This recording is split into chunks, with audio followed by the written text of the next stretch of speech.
Hi friends, இப்போ பன்னீர் gravy செய்யலாம் friends. பன்னீர் கிரேவிக்கு மிளகு, சீரகம், பட்டை, லவங்கம், ஏலக்காய், மிளகாய் ஒன்று, தனியா கொஞ்சம் எல்லாத்தையும் நல்லா ரோஸ்ட் மாதிரி வறுத்துக்கலாம் ஃப்ரெண்ட்ஸ். இதில் சோம்பு ஆட் பண்ணிக்கோங்க ஃப்ரெண்ட்ஸ். நல்லா இப்போ இதை நல்லா வாசனை வர வரைக்கும் நல்லா வரங்க ஃப்ரெண்ட்ஸ்.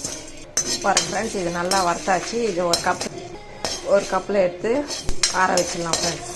இப்போ கடாயில் எண்ணெய் ஊற்றி இந்த வெங்காயத்தை இது அரைக்கிறதுக்கு தான் ஃப்ரெண்ட்ஸ் கொஞ்சம் பெருசாகவே அரைஞ்சிக்கும். இதை நல்லா வதக்கிடுங்க.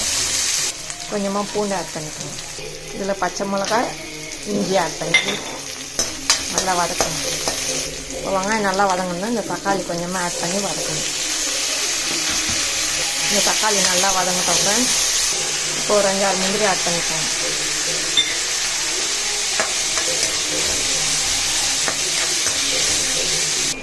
இப்போ இதை வதங்கிச்சு ஃப்ரெண்ட்ஸ். இதை ஒரு தட்டில் எடுத்து ஆற வச்சிடலாம். இதை அரைக்கணும்.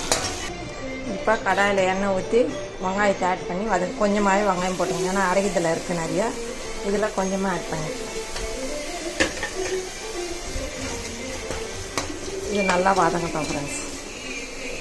இப்போ நம்ம இதை வறுத்ததை நல்லா நைஸாக அரைச்சிக்கலாம் ஃப்ரெண்ட்ஸ். இப்போ நம்ம அரைக்கிறதுல கொஞ்சம் உப்பு ஆட் பண்ணிக்கலாம் ஃப்ரெண்ட்ஸ். இந்த வதக்கத்தில் கொஞ்சம் உப்பு ஆட் பண்ணி வதக்கலாம் ஃப்ரெண்ட்ஸ். இப்போ தக்காளி ஆட் பண்ணி வதக்கலாம் ஃப்ரெண்ட்ஸ். இது நல்லா வதங்கட்டும். இப்போ இது நல்லா பொடி ஆகிடுச்சு ஃப்ரெண்ட்ஸ். இதுலேயே இந்த வதக்கந்தை ஆட் பண்ணி அரைச்சிடலாம் ஃப்ரெண்ட்ஸ். இப்போ இதில் ஆட் பண்ணிட்டேன் ஃப்ரெண்ட்ஸ். இதை நல்லா கொஞ்சம் குறைன்னு அரைச்சிக்கலாம் ஃப்ரெண்ட்ஸ். போதும். இப்போ இதில் கொஞ்சமாக தண்ணி ஆட் பண்ணி அரைச்சிக்கலாம் ஃப்ரெண்ட்ஸ். இப்போ இந்த கன்சிஸ்டன்சி அரைச்சா போதும் ஃப்ரெண்ட்ஸ். இந்த வதக்கந்திலே இதை ஆட் பண்ணிடலாம் ஃப்ரெண்ட்ஸ். இப்போ இதில் 1 ஸ்பூன் மிளகாத்தூள் ஃப்ரெண்ட்ஸ். கரம் மசாலா கொஞ்சோண்டு நல்லா கலக்கிடுங்க ஃப்ரெண்ட்ஸ். இப்போ இந்த பன்னீர் ஆட் பண்ணிவிட்டு இது நல்லா உடையாத மாதிரி கலக்கி விட்டுட்டு மூடிடுங்க ஃப்ரெண்ட்ஸ். நல்லா வெந்துடும். இப்போ இதை நல்லா கலக்கிட்டு மூடிடலாம் ஃப்ரெண்ட்ஸ். தண்ணி தேவையான அளவுக்கு ஊற்றுங்க. ரொம்ப தண்ணி ஊற்றாதீங்க. இது சப்பாத்திக்கு, நானுக்கெலாம், தோசைக்கெலாம் செம்ம டேஸ்ட்டாக இருக்கும் ஃப்ரெண்ட்ஸ். இந்த மாதிரியே செய்யணும். இப்போ இதை மூடி போட்டு ஒரு 10 நிமிஷம் வேகட்டும் ஃப்ரெண்ட்ஸ்.